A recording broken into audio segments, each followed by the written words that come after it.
Alright guys, we're going to go through the steps of getting an old edger started. It's a power trim. It's got the classic 2 horsepower Briggs and Stratton motor on it. So first thing we're going to do is check the oil. That's all you do. You always check the oil on any piece of equipment before you start it. And it's got no oil in it.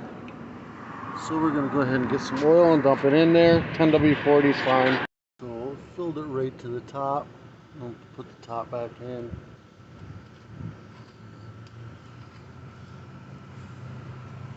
Alright, then we're going to check the gas. This is a power trim model 150. There's no gas in here, so we'll put some gas in it. I like to use non-ethanol fuel. It's just better gas.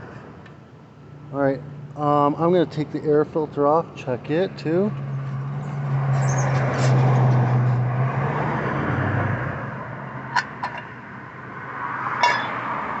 So it looks okay. It's fine. I've got a throttle here.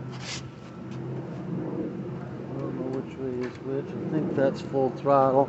Pull the choke back. Choke is working. It worked. Alright. Let's get this out of the way just so we can see it. And then we're going to give her a few pulls. I'm going to step on it with my foot because I can't hold it. I think it just fired. Choke off. Try again.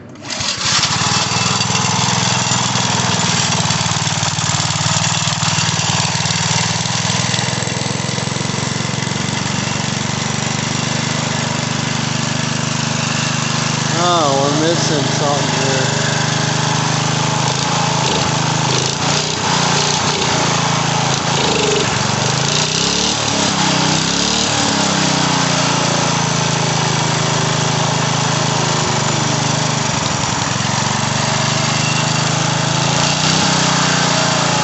Missing a spring. So it's missing a spring right here that goes in here to in here, and that throttles it up. So we're going to take the recoil off. There's a 3/8 bolt here, 3/8 bolt here, and on the bottom of the other side there's a 3/8 bolt. Take the roll recoil right off. Got the 3 bolts out. Pull this. Alright, so you can see the there's a spot right here that the spring is supposed to hook, and it goes to this flap here, and that's what pulls the throttle open. So let me get a spring. I'm using a 5-horse Honda spring. It goes up to the governor on the throttle arm. So I've got the throttle all the way at idle, and I've got this throttle all the way that way. So basically I need to make it long enough to where this can be hooked in to the loop here, and then this will have no tension at all right here, so that it'll idle. So I gotta make my hook like in that area right there. And I stretch the spring out a little bit. Here, let me show you. Just I want to get as much tension off of this as possible, so I even stretch the spring out a little bit. It's still got just the slightest bit of tension on it, but when this fires up, it's going to blow that. And then we pull back this, it's going to pull back on the spring. We can always shorten this side and give it more tension if we need to, but more than likely we're not going to. We'll find out. It's soft spring, we may have to. We're going to put this on. It's kind of a guessing game. If you don't have the actual spring that goes on there, you need to make your own. Briggs and Stratton springs, any of them will work because they've got that soft spring, it's very delicate, gentle spring, and that's what you want on this, so that way the fan can act as a governor as well. It won't over rev, unless of course you get it way too tight. Alright, so 3 bolts back in, they're 3/8, one there, and one down on this side. I'm going to be firing it up and checking the throttle, see how that works. Just real quick while I got this open, this is the simplest motor in the world. It always runs. If it isn't running, turn this bolt counterclockwise, like a half turn, maybe a full turn, and get it to fire up and run by choking it and get it to run. And if it runs rich, you just go back and you just have to readjust this. Once you come out with this, it pops whatever's, you know, clogging it free, and then it sucks it through, and then it'll run rich, and then you'll have to come right back to get the right throttle. These things always run. As long as you keep the oil in them, they never stop running. They're like the best motor Briggs ever built. Not the most fuel efficient, but as far as reliability, these things run forever. All right, so now I'm going to fire this thing up.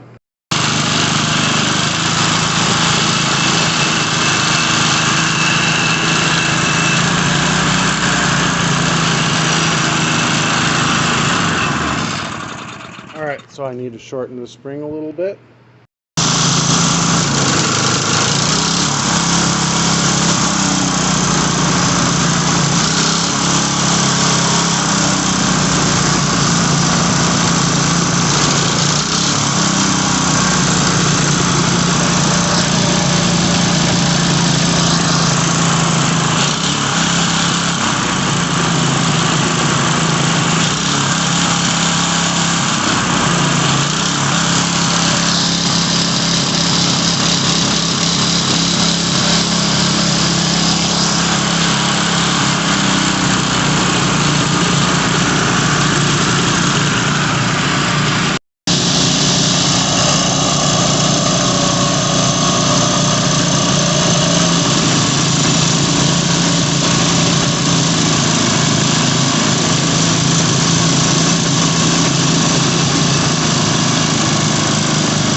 Alright, so that was pretty much it. No big deal. I just tightened it all the way up. It just worked perfect.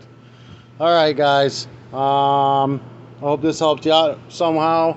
I know this isn't going to be a popular video, but somebody may need to know how to do this kind of stuff. You know, if this helped you out in any way, shape, or form, give me a thumbs up, hit that subscribe button. I'll see if I can find the actual spring that belongs on that. I doubt that I will, but you know, I got it on there. It's fine. I'll find the Briggs spring for you, or a Honda spring, something like that, just so you got a light spring to use. You never really have to rebuild these carburetors. Just clean the tank out, make sure it's dry, put fresh gas in it, and you're ready to go. Alright guys, again, give me a thumbs up, hit that subscribe button. If you want to do any advertising through my channel, message me. I'm more than happy to have you. Peace.